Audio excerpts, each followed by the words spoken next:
LG AC में लो cooling का issue, ये कमेंट मेरे कमेंट सेक्शन में बहुत सारा आया हुआ था। इसी कारण से मुझे ये वीडियो बनाना पड़ रहा है। तो आपका ये कन्फ्यूज़न दूर होने वाला है कि एलजी एसी में लो कूलिंग का इशू क्यों आता है। बेसिकली 3 कारण की वजह से ही हमारे एलजी एसी में कूलिंग नहीं आ पाता प्रॉपर तरीके से।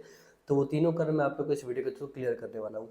सबसे पहला चीज़ मैं आप लोगों को बताना चाहूँगा कि अगर आप न्यू एसी इंस्टॉल करवाते हो एलजी कंपनी का, तो एक चीज़ आपको अपने ध्यान में बिल्कुल रखना पड़ेगा कि उसका जो पाइप का डिस्टेंस होता है वो बहुत ज़्यादा आपको लॉन्ग नहीं लेकर के जाना है। एग्जाम्पल में अगर आप 40 फीट के अंदर में पाइप मतलब के लगवाते हो तो बहुत अच्छे तरीके से कूलिंग आपका आएगा। लेकिन आप 40 फीट से प्लस अगर पाइप का डिस्टेंस करवाओगे तो उसमें आपको कूलिंग का इशू आ सकता है। जो 40 फीट का पाइप, अगर बहुत सारे लोग क्या करते हैं 40 फीट का पाइप जब लगाते हैं तो उसमें नाइट्रोजन फिलअप कर देते हैं, क्योंकि उन लोगों को लीकेज भी कंफर्म करना पड़ता है कि इतना लंबा पाइपिंग में हम लोगों का लीकेज वगैरह ना हो। तो जब वो नाइट्रोजन वगैरह डालते हैं उसके बाद जब एसी इंस्टॉल करने टाइम नाइट्रोजन को निकालते हैं, तो उस समय उस सिचुएशन में आप लोगों को एसी फिटिंग करवाने टाइम वैक्यूम करना बहुत ज़रूरी है। ऐसे नॉर्मली वैक्यूम तो इंपॉर्टेंट होता ही है, लेकिन जो वैक्यूम हमारा होगा मिनिमम आप लोगों को 30 मिनट तक वैक्यूम करना पड़ेगा अगर 40 फीट से प्लस आप लोग पाइप लगवाते हो तो। वैक्यूम प्रॉपर तरीके से हो जाता है, लेकिन आपका 40 फीट तक एक पाइप रहता है तो बहुत अच्छा तरीके से कूलिंग होता है। अगर 40 फीट से प्लस आपका पाइप जाएगा तो कूलिंग थोड़ा कम मिलेगा आपको, ये आप माइंड में आपको रखना है। क्योंकि 40 फीट से प्लस कभी भी आपको पाइप को नहीं लेकर के जाना है, इस तरह का आपको अपना माइंड में लेकर के चलना होता है, नहीं तो कूलिंग का इशू आपका आ जाएगा एलजी कंपनी के एसी में। सबसे पहला चीज़ हमारा नॉर्मली यही था कि हम लोगों को पाइप का डिस्टेंस बहुत ज़्यादा लंबा नहीं करना है। अगर लंबा कर रहे हैं तो वैक्यूम बहुत ही तगड़ा टाइप का करना होगा, बहुत ही बढ़िया तरीके से टाइम दे करके। ऐसे नहीं कोई टेक्नीशियन आपका आया जल्दी जल्दी में गैस वगैरह ओपन कर दे और आपका इंस्टॉल करके वो चल जाए, वैक्यूम प्रॉपर तरीके से नहीं करें तो उस समय क्या होगा कि आपको कूलिंग का इशू देखने को मिल पाएगा। पहला कारण था फ्रेंड्स। दूसरा कारण ये समझने वाला ज़रूरी, बहुत ही इंपॉर्टेंट चीज़ है।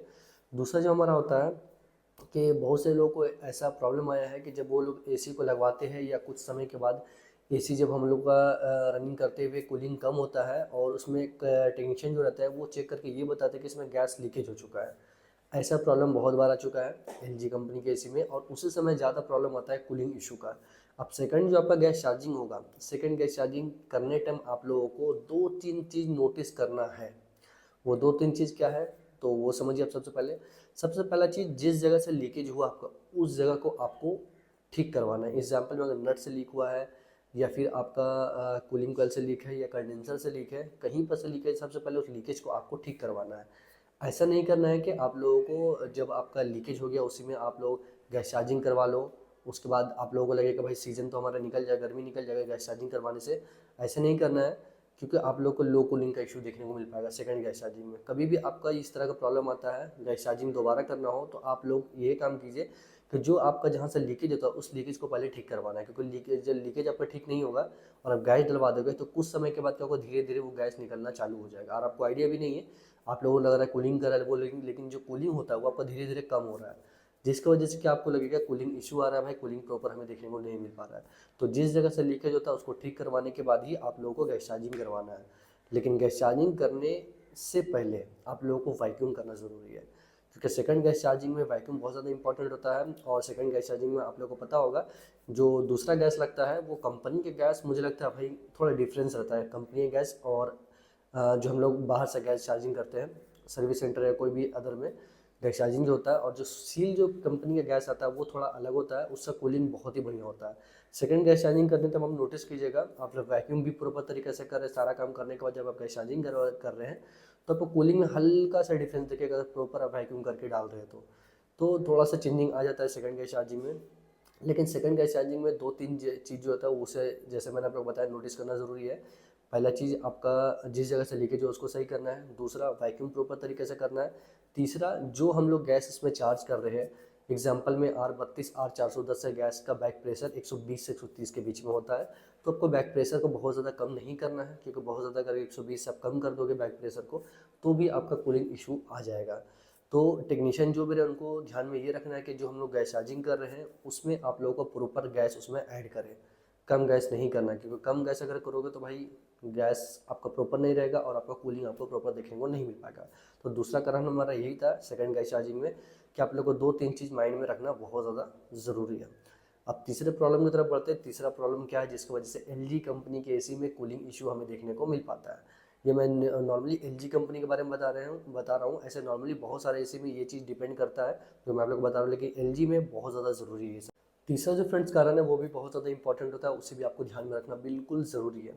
तीसरा कारण होता है हमारे पुराने एसी के लिए। पुराने एसी के लिए बेसिकली आपको पता ही होगा, आप 2 साल 3 साल जब एसी को रनिंग करवाओगे एलजी कंपनी के एसी में, आप लोग नोटिस करना उसका जो हवा का फ्लो रहता है, कभी कभी उसका हवा का फ्लो लेफ्ट में आएगा, मिडिल में नहीं आएगा, राइट में आएगा, या फिर मिडिल में आ रहा है, राइट में कम आ रहा है।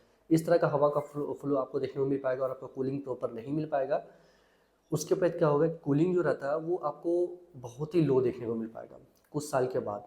क्यों ऐसा होता है? आपका सर्विसिंग की वजह से। लेकिन आप लोग सोचते हो कि भाई हम लोगों ने सर्विसिंग करा लिया भाई, लेकिन कूलिंग प्रॉपर नहीं आ रहा है। तो सर्विसिंग आपको समझना होगा, सर्विसिंग किस तरह का होता है। अगर आप सर्विसिंग नॉर्मली किसी तरह का भी करवा रहे हैं, एसी आपका लगा हुआ है, आप जेट पंप मशीन से सर्विसिंग करवाए या नॉर्मल सर्विसिंग करवाए, आपको कूलिंग प्रॉपर नहीं आ पा रहा है, हवा का फ्लो भी सही नहीं हुआ है, तो उस समय आपको क्या करना होगा, एसी को अनइंस्टॉल करके नीचे उतरवाना होगा। उसके बाद आपको हर एक पार्ट को अलग करके सर्विसिंग कराना होगा इंडोर यूनिट को। जब कूलिंग कॉइल प्रॉपर तरीके से वॉश हो जाएगा, अच्छे तरीके से ब्लोअर पूरा क्लीन हो जाएगा नीचे उतार करके, तब ये प्रॉब्लम बिल्कुल आपका सॉल्व हो जाएगा। मैंने ये प्रॉब्लम देखा था।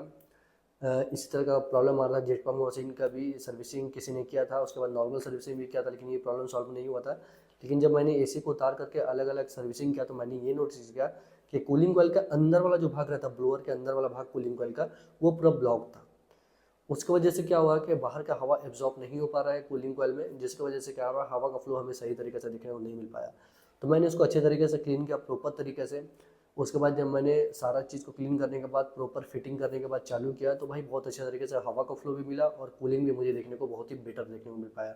और कस्टमर पूरा खुश है कि भाई कि हाँ, हमारा जो ये प्रॉब्लम था बहुत आसानी से सॉल्व हो गया है। तो आप लोगों को ये सब चीज़ समझना पड़ेगा कि आप लोगों को एलजी कंपनी में कूलिंग इशू क्यों आता है। नॉर्मली 2-3 कारण है, जैसे कि मेनली मैंने आप लोगों को कारण बताया जिसकी वजह से आप लोगों को कूलिंग इशू देखने को मिल पाता है।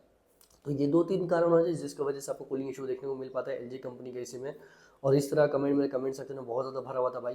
तो आप लोगों को ये चीज़ का क्लियर हो गया होगा, नया रहे या फिर पुराना रहे, कूलिंग इशू क्यों आता है, इस चीज़ का आपको ध्यान में रखना पड़ेगा। कंपनी कोई ख़राब नहीं होता है भाई, बस आप लोगों को समझना पड़ेगा ये कूलिंग इशू क्यों आता है। सारा कंपनी बढ़िया होता है, कुछ कुछ कंपनी में थोड़ा प्रॉब्लम फेस करना पड़ता है, लेकिन हाँ, सारा कंपनी ऐसा नहीं है। एलजी कंपनी बढ़िया कंपनी है, कूलिंग इशू इसमें जल्दी नहीं आता है, बस अच्छे तरीके से इसको मेंटेनेंस करवाना ज़रूरी है। उम्मीद करते हैं वीडियो आपको काफ़ी पसंद आया होगा, इससे आपको अच्छा खासा नॉलेज मिला होगा। मिलते हैं नेक्स्ट वीडियो में, तब तक के लिए बाय फ्रेंड, वंदे मातरम, जय हिंद।